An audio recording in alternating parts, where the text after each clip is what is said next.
प्यारे दोस्तों, आज हमने इस वीडियो के जरिए गौतम का गृह त्याग के कुछ अनोखे पल के बारे में बताने का प्रयास किया है। तो देरी ना करते हुए इस वीडियो को स्टार्ट करते हैं। बुद्ध ने कहा है, जन्म, रोग और मृत्यु जीवन के सत्य हैं। राजकुमार सिद्धार्थ ने उन सत्यों का जब साक्षात्कार किया और उसके मर्म को समझा तो उसी दिन गृहस्थ जीवन का परित्याग कर वे संन्यास मार्ग को उन्मुख हो गए। वह दिन आषाढ़ पूर्णिमा का था। मध्य रात्रि बेला थी। भोग विलास के माहौल में उनके निकट ही एक सुंदरी बड़े ही भोंदे तरीके से सोई पड़ी थी। कुरूप सांसारिकता से वितृष्ण उन्होंने तुरंत ही अपने सारथी धन्य को बुलाया और अपने प्रिय घोड़े कठक को तैयार रखने का आदेश दिया। फिर वे अपने शयन कक्ष में गए जहां यशोधरा नवजात राहुल के साथ सो रही थी।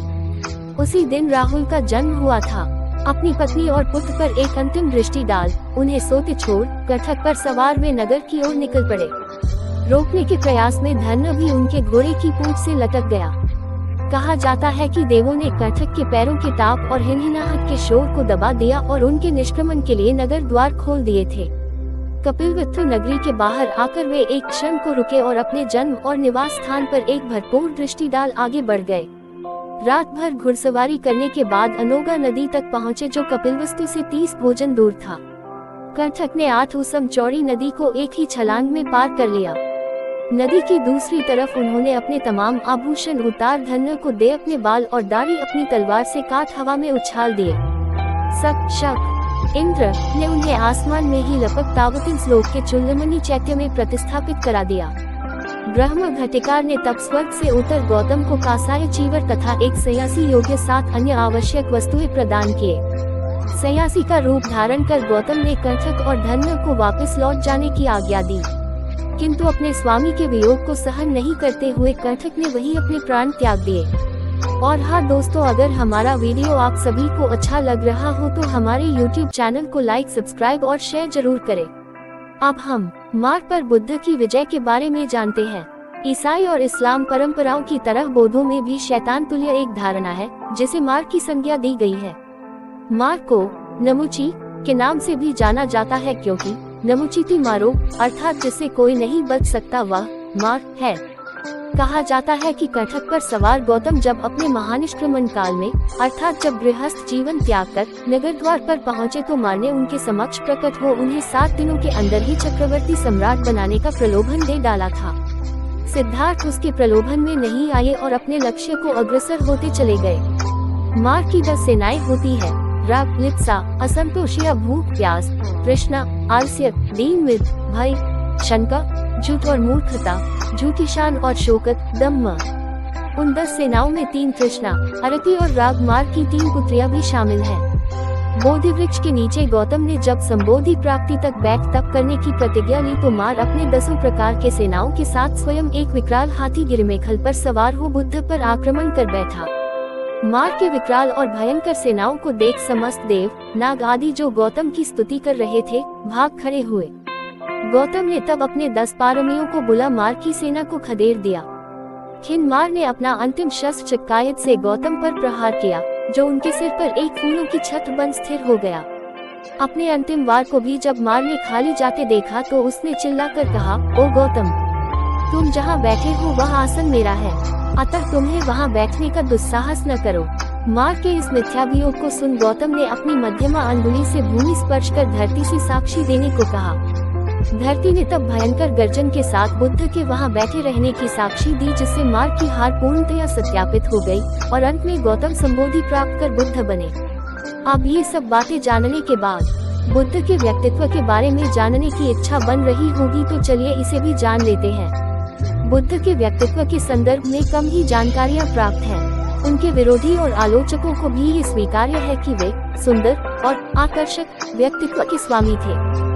रूप, लावण्य, कदकाठी और तेजस्विता से वे सभी का मन मोह लेते थे। दीर्घनिकाय के लक्ष्मण सूत के अनुसार अन्य बुद्धों की तरह वे भी 32 गुणों से संपन्न थे, जो एक चक्रवर्ती सम्राट या एक बुद्ध ही पा सकते हैं।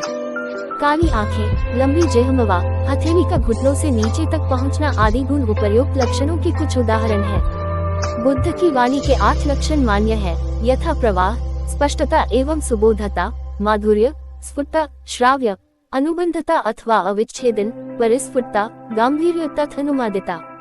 बुद्ध 8 प्रकार का स्वभाव को संबोधित करते थे, यथा कुलीन, विद्वज्जन, गृहस्थ, सन्यासी, चातुर महाराज, तावतिन श्लोक के देवगण तथा मार। उनकी चर्चा इस प्रकार थी कि वे प्रत्यूष काल में उठकर नित्य कर्मों से निवृत्त हो एकांतवास करते थे। फिर बाह्य चीवर धारण कर कभी बड़े भिक्षु समुदाय के साथ या फिर अकेले भिक्षाटन को निकलते थे। जब वे अकेले भिक्षाटन को जाते तो अपनी कुटिया का द्वार पूरा करते था। ये भी माना जाता है कि वे यदा कदा कुछ खीनामक आश्रय जिनके क्षीण होते हैं भिक्षुओं के साथ उड़ते हुए आराम से बाहर जाते थे। भिक्षाटन के बाद वे अपने पैर धोते, फिर भिक्षुओं से समाधि आदि विषयों पर चर्चा करते या फिर उन्हें शिक्षा देते। समय मिलने पर ही वे आराम या शयन करते थे।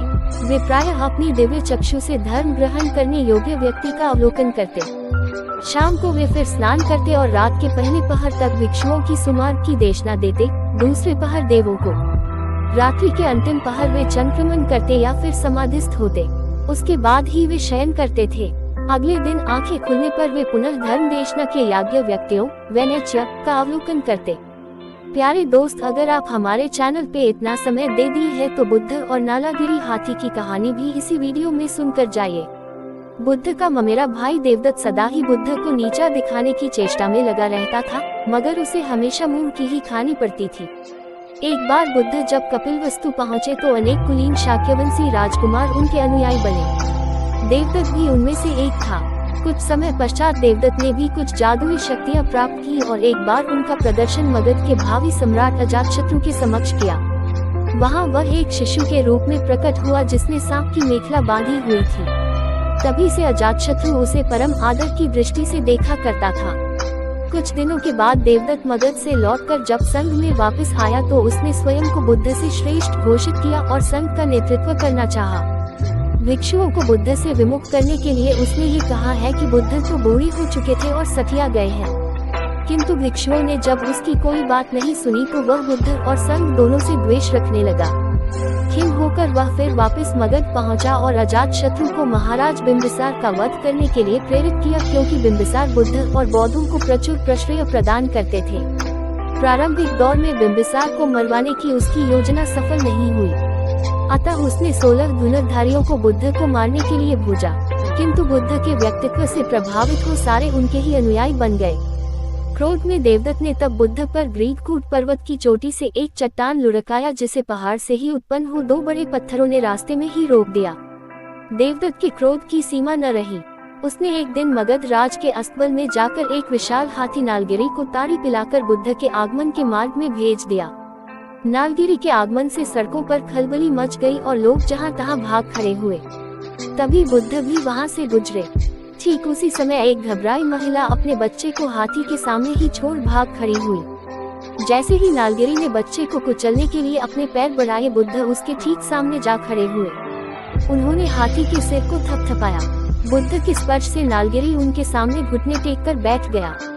नालगिरी हाथी की इस घटना से देवदत्त मगध में बहुत अप्रिय हुआ और उसे तत्काल ही नगर छोड़कर भागना पड़ा। दोस्तों, अगर हमारा वीडियो आप सभी को अच्छा लगा हो तो हमारे YouTube चैनल को लाइक, सब्सक्राइब और शेयर जरूर करें। फिर मिलेंगे अगले वीडियो में नए जानकारी।